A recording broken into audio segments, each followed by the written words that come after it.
This is video 14 for Math Lesson 1.9, Part 2. In the last lesson, we learned about prime factorization, and we're going to continue working with prime factorization in this lesson. Today I'm going to show you another way that you can find the prime factorization of a number, and that's by using factor trees. This page needs to go into your notebook under the heading Factor Trees. One way to find all the prime factors of a number is to make a factor tree. Here's how. Step 1, write the number. Okay, let's say we're being asked to find the prime factorization of 36. So write down 36. Step 2, break it down with any of its factor pairs. I've chosen 9 times 4 here. It doesn't matter which factor pair of 36 that you choose. When you get to the end of the factor tree, you're going to get the same answer no matter which factor pair you start with. Step 3, break each of these factors down if possible. 9 is a composite number, so it has a factor pair of 3, 3. So I'm going to break it down with 3 times 3. 4 also is composite. It can be broken down with the factor pair 2 times 2. So I'm going to keep breaking those down. Number 4, continue breaking down until you reach a prime number. Circle the primes. Now here I have circled my 3's and my 2's because 3 and 2 are both prime numbers. I can't break them down any further because there is no factor pair for 3 that I can use. Well, you might think, what about 1 times 3? You're right, 1 times 3 is a factor pair for 3. However, just like we do not use the number 1 when we're doing prime factorization the way that you did it in the last lesson, we also cannot use the number 1 in a factor tree. So once we come to a prime number, we're going to circle it, and this kind of gives us a visual that this is where we need to stop.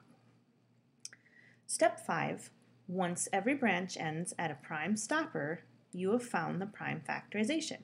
So if I've got a circled prime number at the end of each of my little branches, I know that I have gotten down to the longest factor string. So the prime factorization for 36 is 2 times 2 times 3 times 3. Now you might have noticed how I kind of organized it here. When we're multiplying, we know that it really does not matter what order we multiply the numbers in, and that's true for factor strings as well. However, putting it down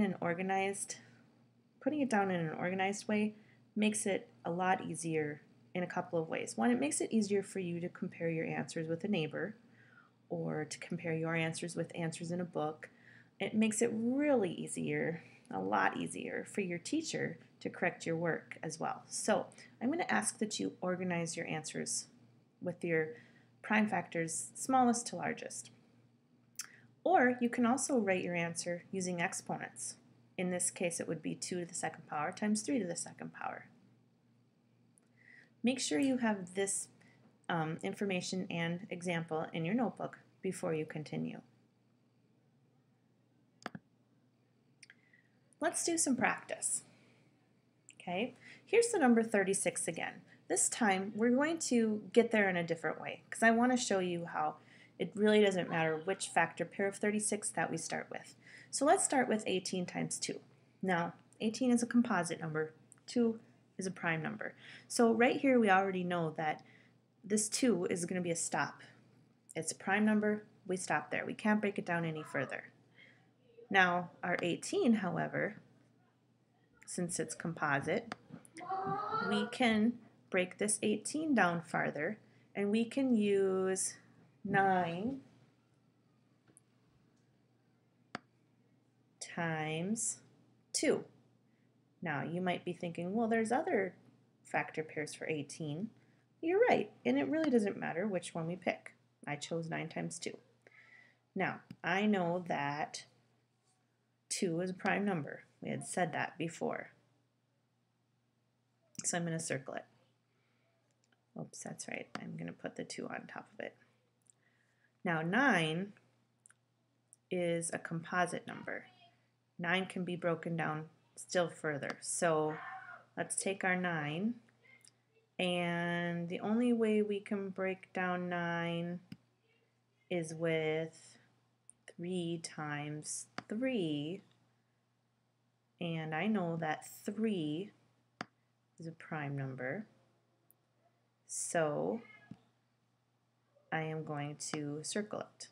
I know I'm doing this backwards, working with technology here. Now I've got prime stoppers at the end of every single branch. Do they look familiar to you? Even though we got there in a different way, we're still getting to the same prime numbers at the end.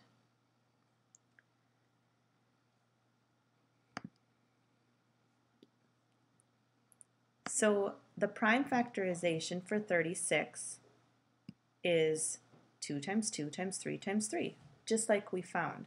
Or we can write that with exponents as 2 to the second power times 3 to the second power.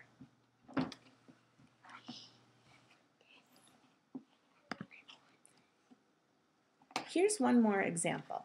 Let's say we need to find the prime factorization for 16. What times what is 16? Well, there's a few different ways we can start. I'm just going to choose 4 times 4. Now 4 we know is a composite number, so 4 can still be broken down.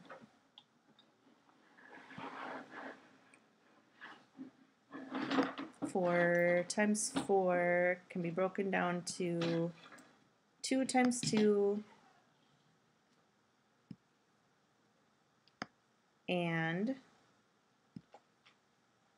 2 times 2. Now 2 we know is a prime number. In fact, it's the only even prime number. And so since these are all prime numbers, this is where I would put a circle around them.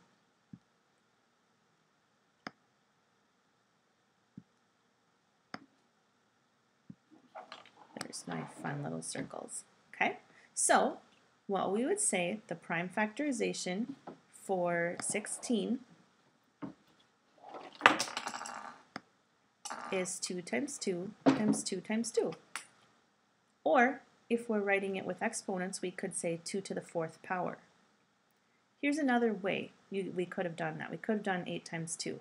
But you'll see, even though it's done in a different way, we still get down to the same answer in the end.